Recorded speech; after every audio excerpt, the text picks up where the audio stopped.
Magandang hapon po mga friends, mga kabarangay. Good afternoon. Yan. Ari po yung pinost ko nung minsan na aming tinatamnan. Oh, yan. Buhay na po. Yan. Oh. Buhay na po. Maganda ang sibol. Yan po yung ipinost ko nung minsan na aming tinataniman. Yan. Maganda po ang sibol. Oh. Buhay na po yan. Yan. Pupunta po tayo doon sa kabilang yun. Oh. May natumbang kawayan. Ating alisin. Yan. Maganda ang sibol ng ating amlay ng kamote. Buhay na. Kaya lamang po laging inuulan ay baka po ang puno sira pag sobrang ulan. I-spray na lamang po rin sa damo pagka medyo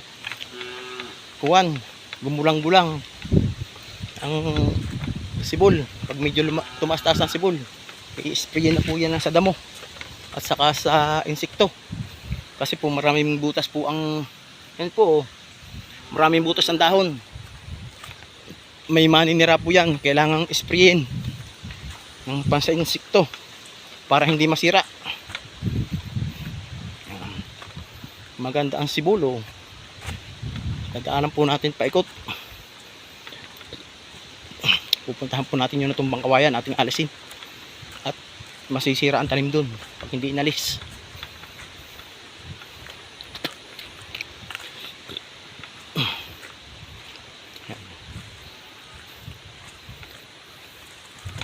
Ganda po ng sibol.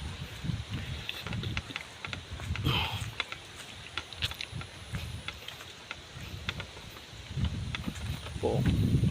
Medyo malago po ang damo din. Oh. Yan, hindi lang po masyadong kita sa video, pero madami pong damo. Kaya spray natin lang sa damo yan, herbicide. Medyo patataas-taasin lang po natin ng konti para hindi maapektuhan ang ating tanim.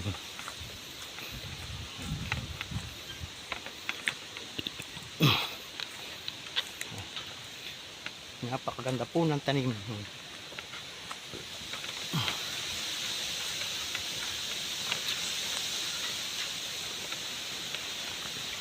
Ayan.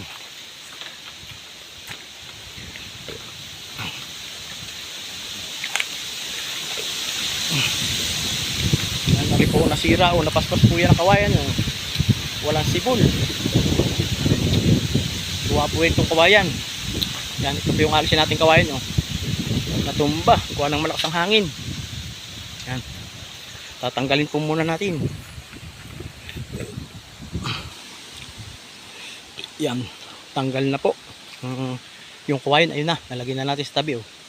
Alisin naman natin yung malaglag na sanga. Yung pa isa.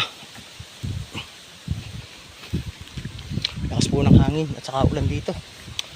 Ilang araw na. Yan. Okay na. Natanggal na natin.